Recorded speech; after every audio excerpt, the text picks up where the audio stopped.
இயேசுவில் எனது அன்பிற்குரியவர்களே, உங்களுக்கு என்னுடைய இதயம் கனிந்த வாழ்த்துக்கள், வணக்கம். இன்றைய நற்செய்தி பகுதி மார்க் நற்செய்தி 2வது அதிகாரம் 18 22 முடிய. யோவானுடைய சீடர்களும் பரிசேயர்களுடைய சீடர்களும் நோன்பு இருக்க, உம்முடைய சீடர்கள் ஏன் நோன்பு இருப்பதில்லை என்று இயேசுவிடம் யோவான் சீடரும் பரிசேயரும் கேட்கிறார்கள்.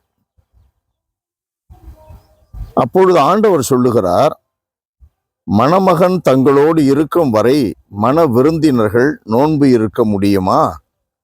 மணமகன் அவர்களோடு இருக்கும் காலமெல்லாம் அவர்கள் நோன்பு இருக்க முடியாது. மணமகன் அவர்களை விட்டு பிரிய வேண்டிய காலம் வரும், அப்போது அவர்களும் நோன்பு இருப்பார்கள். மணமகனோடு இருக்கும் பொழுது மகிழ்ச்சியை கொண்டாடுகிறோம். மணமகன் இல்லாத பொழுது மணமகனை அடைய வேண்டும், மணமகன் அருகில் இருக்க வேண்டும் என்று அதற்கு நம்மை தயாரிக்கிறோம். இந்த உவமை யூதர்கள் மத்தியிலே மிக பிரபலமானது. மணமகனுக்கு ஒரு தோழன், அந்த தோழன் முன்னாலேயே அறிவிப்பார், மாப்பிள்ளை வர்றாரு என்று அறிவிப்பார். இங்கெல்லாம் அது கிடையாது. இங்க எல்லாத்துக்கும் தெரியும் மாப்பிள்ளை எப்போ வருவார்னு. அன்பானவர்களே, அந்த மணமகன் வரும்பொழுது எல்லாரும் தயார் செய்கிறார்கள். அப்படிப்பட்ட ஒரு ஓமையில்தான் வருகிறது. அறிவியலியான 5 கன்னியர்கள், 5 பெண்கள் விளக்கில் எண்ணெய் எடுத்துக்கொள்ளவில்லை. மதி நுட்பம் உள்ளவர்கள் எண்ணெயும் எடுத்துக்கொண்டார்கள். அந்த ஓமை வருவது அந்த சூழலில்தான். அன்பிற்குரியவர்களே, இந்த ஆண்டவர் இயேசுவினுடைய போதனை நமக்கு கற்பிக்கிற பாடம் என்ன என்றால், நாம் எப்பொழுதும் மணமகனோடு இருக்க வேண்டும், இயேசுவோடு இருக்க வேண்டும். இயேசுவோடு இருந்தால்தான் நமக்கு மகிழ்ச்சி. இயேசுவை விட்டு பிரிகிறோம் என்றால் நாம் பாவத்தில் இருக்கிறோம். பாவத்தில் இருந்தால் இயேசுவோடு இருக்க முடியாது. பாவத்தில் இருந்தால் இயேசுவினுடைய வழி நடத்துகின்ற ஆவியானவர் நம்மில் செயல்பட முடியாது. பாவத்தில் இருக்கும் பொழுது பாவத்தின் சம்பளம் மரணம். 6:23 ரோமையருக்கு எழுதப்பட்ட திருமுகத்திலே வாசிக்கிறோம். மரணத்தை நாம் சுவைத்து கொண்டு இருக்கிறோம். ஆகையினால் இந்த பாடம் கற்பிப்பது என்ன?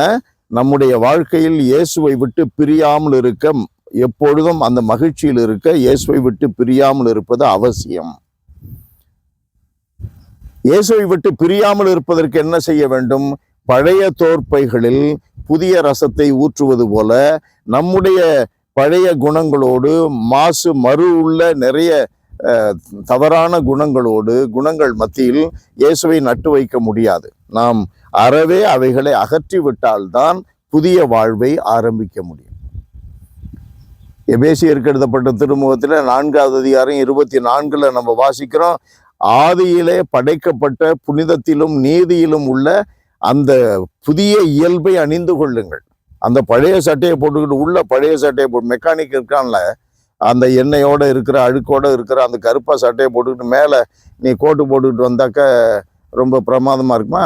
நாத்தம் எடுக்கும், பக்கத்தில் எவனும் வரமாட்டான். அதை போல எல்லாம் வல்லவரே எங்கள் இறைவா, உம்மை போற்றி புகழுகிறோம், தாழ்மையோடு ஆராதிக்கிறோம்.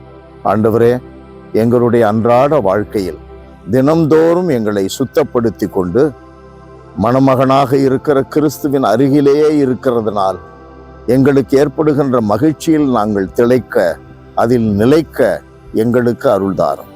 இயேசுவின் நாமத்தில் ஜெபிக்கிறோம் பிதாவே. ஆமென், ஆமென்.